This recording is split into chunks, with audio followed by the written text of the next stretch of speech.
I came back from the reunion with the smell of barbecue in my hair and no money in my bank account.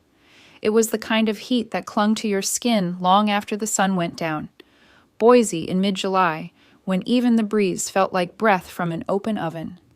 I could still hear Darlene's laugh echoing behind me as I drove home, her voice sugary with judgment. "She must be making 6 figures now, huh?" she'd said, loud enough for the whole backyard to hear, between bites of potato salad. Ricky, my dad, had nodded slowly from his lawn chair, a half-empty beer sweating in his hand. "You're the luckiest kid in this family."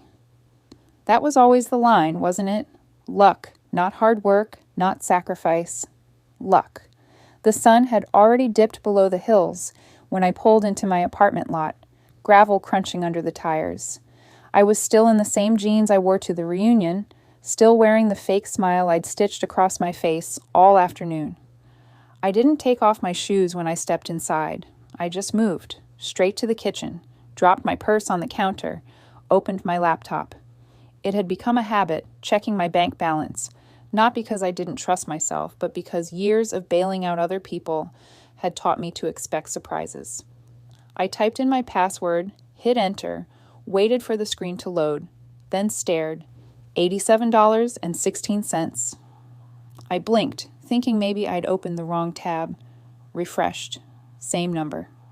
My heart didn't race. Not yet. It just paused, like it was trying to give the world a second chance to make sense. Yesterday, there had been over $14,000 in that account, a quarterly bonus I'd deposited on Friday. I remembered checking it. I remembered the relief. I went to the transaction history. 3 large transfers, thousands each, all between Saturday and Sunday. I stared at the IP address. Familiar, painfully so. The Wi-Fi at my parents' house.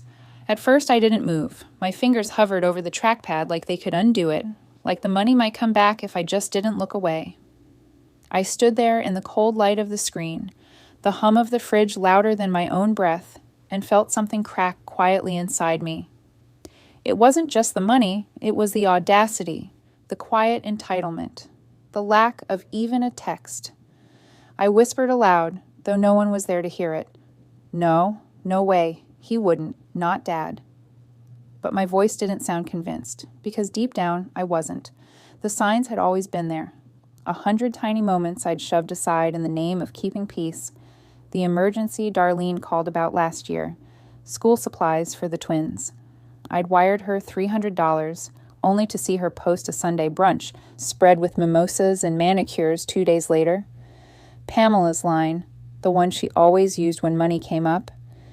"Not everyone's good with finances like you are." As if that made me responsible for all of them. I pulled out a notebook from the drawer and scribbled down the 3 transfer amounts, the IP address, the date. My handwriting was steady. My thoughts weren't. I moved to the dining table, sat down still wearing my jacket, and stared at the laptop screen again. My eyes felt dry, my throat hollow. No tears came, no screaming, just this brutal clarity. This hadn't been a mistake. It was a system, a quiet, manipulative pattern dressed up as family emergencies. A script I hadn't realized I'd been cast in, the reliable one, the fallback fund, the unspoken guarantee. I remembered Ricky's words. "Drive safe, Lorraine. Don't forget, you're the lucky one in this family." She didn't even ask, they just took it. Silence is funny. It used to scare me. Now it was evidence. The apartment was quiet in that sharp, knowing way. Not peaceful, not warm, just still. The fridge hummed its familiar tone and the clock ticked with measured defiance, the kind of silence that dared you to flinch. I hadn't changed clothes. My purse still sat open on the counter, like it too was trying to understand what had just happened, but I didn't move to unpack it. I was already opening my laptop again, the screen still frozen on my bank balance. $87.16. The number stared back like a smirk. I opened a new tab. Email first. I typed payment into the search bar and scrolled. Lines of confirmation messages flooded the screen. Rent deposits, Venmo transfers, school supply reimbursements, flights I never took. My name on everyone. I began opening them one by one, eyes scanning for dates, amounts, recipients. Click, Darlene. Thanks again for covering the vet bill. You're a lifesaver. Click, Pamela. Can you help Darlene? She's too proud to ask, but Addison really needs that new inhaler. Click, Ricky. Just a short-term thing. We'll pay you back once the VA check clears. I wasn't angry, not yet. Anger felt like a luxury I couldn't afford. I was too focused, too cold. I opened a blank spreadsheet and titled it Family Expenses, Unpaid. I started typing. Fast, mechanical. Category, rent payments for Darlene. Amount, $800. Car battery, amount, $250. Emergency groceries, amount, $190. Surprise birthday party for Addison, amount, $400. Back to school clothes, amount, $350. iPad, unknown, suspected. I added a new column, confirmed abuse. Another, source. I wasn't building a list, I was building a case. Then I remembered the credit card. It had come in the mail 2 years ago, a collection notice. I'd brushed it off as a mistake, thought maybe someone had typed my name wrong. I clicked through my email again, found the notice, then pulled up my credit report. There it was, an open line of credit from a card I never signed up for, tied to my address, but the purchases, streaming services, high-end candles, groceries in a zip code across town. And then, there it was, a delivery address, Darlene's apartment. I leaned back, heart thudding but hands steady. That card hadn't just existed, it had thrived. I remembered the phone call. Lori, I hate asking, but Addison's sick. Pneumonia, I think. The copay's killing me. Please, just $600? I wired it within 10 minutes. Didn't think twice. That was 6 months ago. I clicked over to Addison's TikTok. I wasn't expecting anything specific, just a need to feel the air around the lie. There it was, 3 days after the call. Addison, twirling in a hotel robe by a sparkling pool. The caption, spa day with my favorite cousin, checks on self-care. I didn't move, didn't gasp, just pressed the screen with 2 fingers to pause the video mid-spin. My niece, the excuse, the shield, she'd been weaponized. Carefully, casually, I added another line to the spreadsheet. Addison, false illness claim. $600. Source, Darlene. Evidence, TikTok dated 3 days later. Each row made the weight shift inside me. Not heavier, not darker, just clearer. I wasn't looking for closure anymore. I was collecting ammunition. I scrolled back through old chats, texts I had once brushed off as weird but harmless. Darlene calling me Miss IRS. Pamela saying, "You're always so suspicious." Ricky's passive shrugs. "You've always helped before. What's different now?" They weren't comments. They were confessions in plain sight. I opened the photos folder on my desktop. One labeled, Family. Birthdays. Blurry selfies. Christmas mornings where I bought half the gifts. I stared at a picture of Addison holding a new phone I didn't remember gifting her. I checked the timestamp. It matched the charges from the mystery card. I minimized everything. Then re-maximized the spreadsheet. Total $14,763.12. I wasn't angry anymore. I was ready. Some people plan revenge. I printed out in color.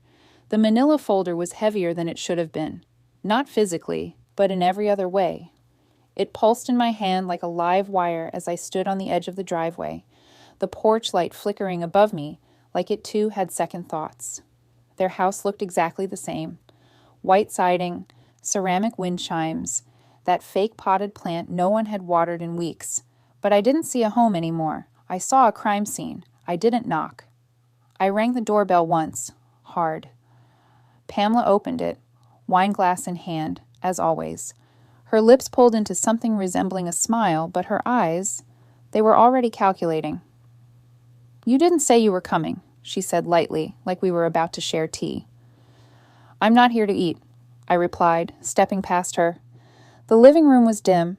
Ricky sat in his recliner, watching ESPN on mute like it was a coping mechanism. Darlene was draped across the couch, scrolling her phone as if this were just another Thursday. I didn't sit. I walked straight to the coffee table and dropped the folder. It landed with a satisfying slap. Ricky flinched. "What's that?" he asked, though I knew he already knew. "Proof," I said. "And the last time I'll explain anything." I opened the folder and began to lay it out like evidence in court. First page, a co-signed loan application. My name, my social, no signature from me. "You left that info on the tax forms," Ricky said, defensive. "I needed it fast." I didn't blink. "So you committed fraud?" Pamela shifted uncomfortably. "We helped you, Lorraine, when you were in college, when you were just starting out." "I've paid that debt 10 times over," I cut in. With silence, with my credit, with my name, next page, email thread. Darlene telling Aunt Debbie she offered to help. You know how generous Lorraine is. I flipped it toward her. "I didn't offer. You lied." Darlene snorted. "You're seriously playing victim? We all make sacrifices for family." "No," I said sharply. "You make withdrawals." More pages, screenshots, account logins, IP addresses traced back to this very house. Pamela reached for her wine, hands trembling now. "I'm giving you 48 hours, I said calmly, sliding another document across the table, "to get me off that loan, fully. If my name is still on it Saturday morning, I go straight to the bank, then to the police." Ricky rolled his eyes. "You wouldn't actually turn us in. You sure you want to bet on that?" Darlene leaned forward, voice thick with sarcasm. "So what now? You gonna sue the whole damn family?" I didn't answer. I just pulled out the final sheet, a scanned image of a signature. Mine. Or rather, not mine. The loops were wrong, the pressure inconsistent. Darlene had always been sloppy with details. "This," I said, pointing, "is not my signature, but it is my name. That makes it forgery." The silence in the room changed texture. Thicker now, heavier. "This is no longer personal," I added, my voice calm but resolute. "This is criminal." No one moved. No one spoke. I gathered the documents, slid them back into the folder, and turned to leave. No one tried to stop me. Not Ricky, not Pamela, not even Darlene with her sharp tongue and sharper smirks. And that's how I knew. They never saw me as family, only as function. Some people stab you in the back, others just add you to a group chat and talk like you're not there. Addison showed up at my doorstep like nothing had happened. Backpack slung over one shoulder, curls bouncing, tablet hugged tightly to her chest. She smiled up at me with a missing front tooth and said, "Mom said I'm sleeping over." I blinked, unsure whether I was more stunned by her presence or the ease with which Darlene had, once again, made an assumption in place of an actual conversation. No call, no text, just a deposit, like I was a daycare she paid in silence. "She said she'd be back tomorrow," Addison added cheerily, stepping past me into the apartment. "But she also said maybe longer if she's busy." I didn't respond. I didn't slam the door. I didn't even sigh. I just followed Addison in, listening to the sounds of her humming as she settled into my living room. The TV flickered with reruns of a baking competition. She asked if we could make cookies later, and I said yes, mechanically. Half an hour later, she was curled up on the couch, one hand in a bowl of chocolate chips, the other tapping away on her tablet. It beeped and blinked like a spaceship console. Notifications stacking in the corner, a chat bubble blinking. I wasn't snooping. I was checking the weather on her screen, reaching over as casually as I could, but the screen was already unlocked, and the chat was already open. Carver Core, a group chat. My heart tripped over itself. The participants were exactly who I expected and feared. Darlene, Pamela, Ricky, Aunt Jody, Cousin Matt, and me. Except I hadn't typed a word. Not one. They had. Darlene. She seriously lost it, like paranoid-level nuts. Pamela. She was always sensitive. This is just her being dramatic again. Ricky. Girl gets a decent job and thinks she's Queen of Idaho. Then came the emojis. Laughing, rolling eyes, the kind of casual cruelty only possible in shared silence. I kept scrolling. Darlene again. Honestly, we should have never let her go to college. She came back thinking she's better than all of us.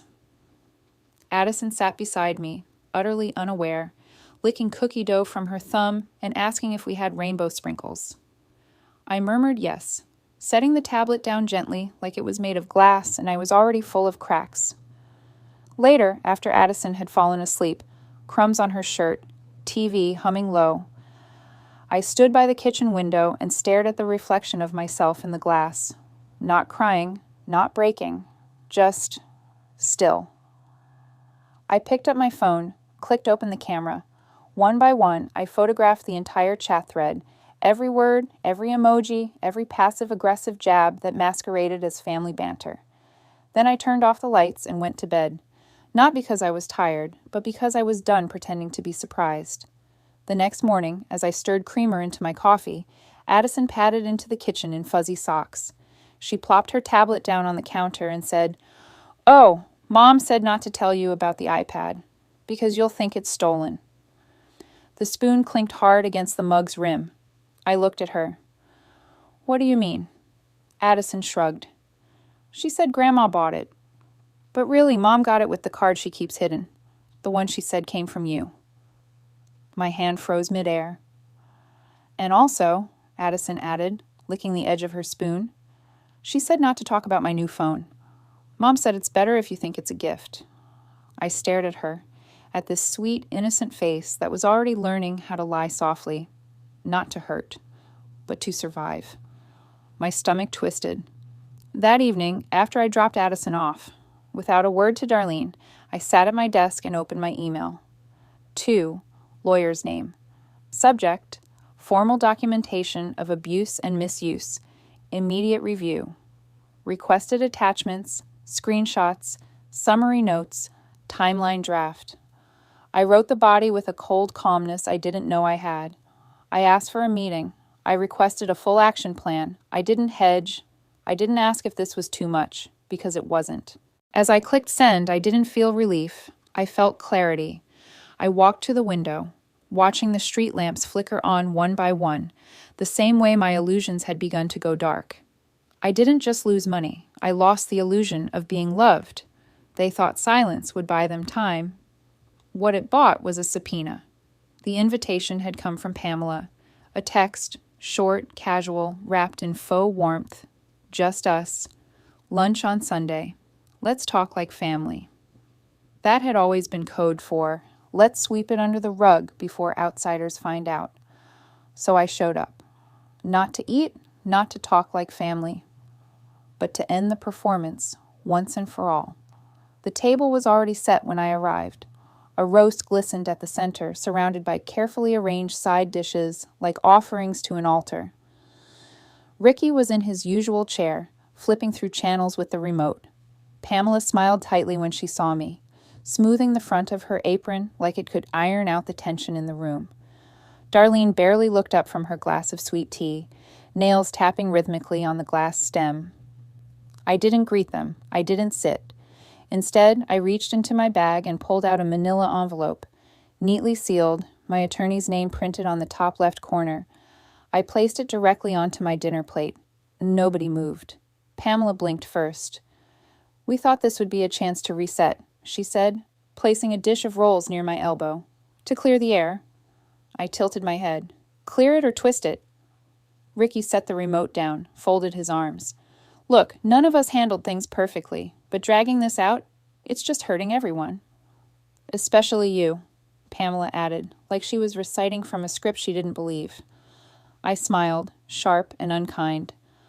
"You emptied my account and used my identity, but I'm the one making it worse?" Darlene snorted. "We don't want to fight, Lorraine. What's done is done. Don't let money come between us." I didn't blink. "Funny you say that." I reached back into my bag, pulled out a folded printout, and slid it across the table. It stopped in front of Pamela. "This," I said, "is a screenshot of your text to Aunt Debbie. The one where you told her I volunteered to help, that I offered money and knew everything. 2 days after I confronted you." Pamela's smile cracked, just for a second. Silence fell like a sheet of glass. "I didn't offer anything," I continued, voice level. "You stole from me, and now you're lying about it, to cover your image." "You're blowing this way out of proportion," Darlene snapped, her face flushing. It wasn't like we ran off to Vegas. It was bills, groceries, survival.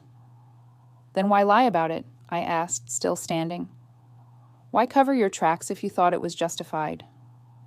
Darlene stood too, now fully ignited. You're destroying this family. No, I said, sliding the sealed envelope toward the center of the table. I just stopped letting it destroy me. Pamela reached for it, hand hovering. What is this? A cease and desist, I said calmly. Filed. Effective immediately. Ricky's eyebrows rose. You're serious. Dead serious, I said.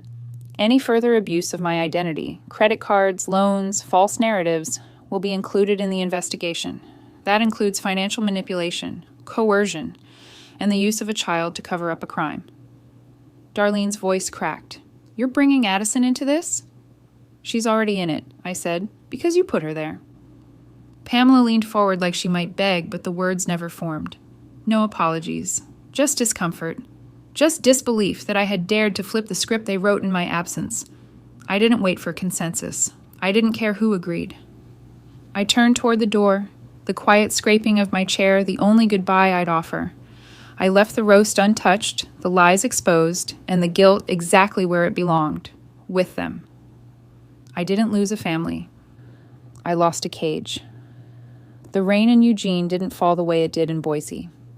Here, it whispered, never urgent, never loud, just soft threads of water brushing the sidewalks, washing everything in a kind of quiet.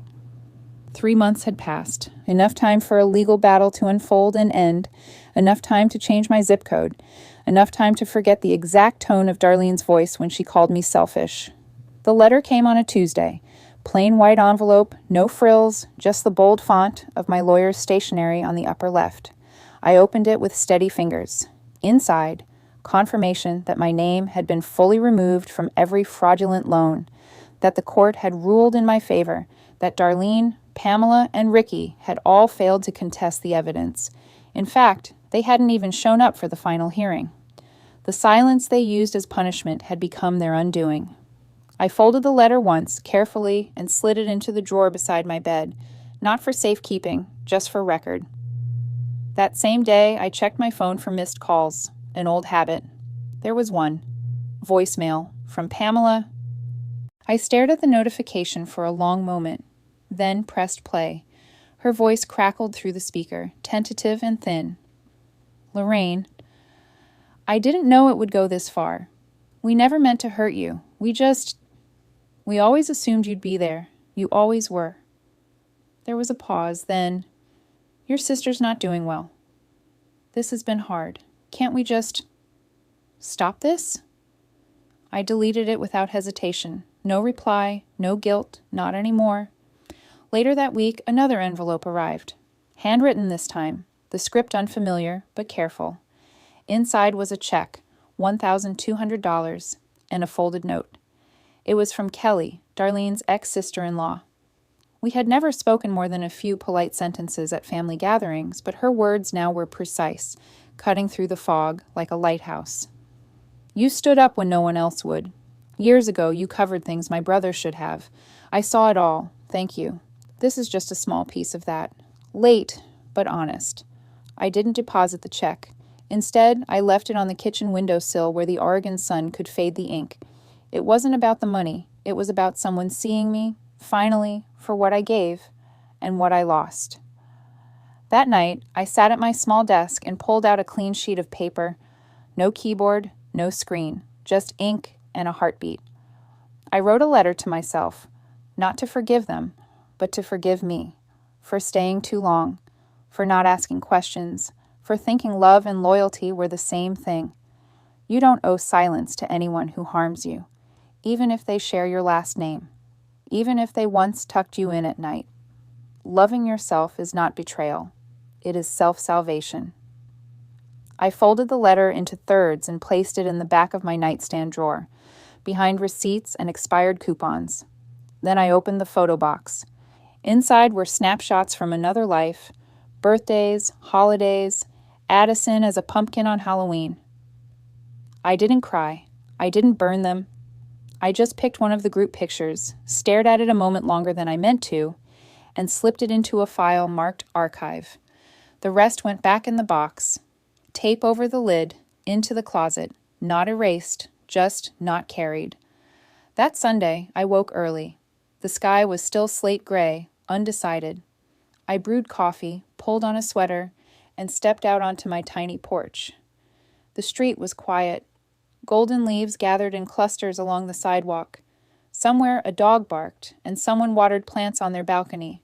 Life humming along, indifferent and comforting. I stood there for a long time. No one called, no one texted, and for the first time in years, I didn't hope they would. I took a slow sip of coffee, felt it warm my chest, and said aloud, only to myself, and this time, I don't owe anyone an explanation. Justice didn't come with a bang. It arrived in quiet papers, in silence no longer weaponized, and in peace finally earned. Behind the mask of family had been years of exploitation, but truth does not flinch when finally spoken aloud. Like a fire long buried beneath ash, self-respect reignited, burned through every carefully hidden lie. When injustice is met with unwavering courage, the final verdict can echo through a lifetime, and sometimes the most radical act of survival is simply walking away, head high, story intact,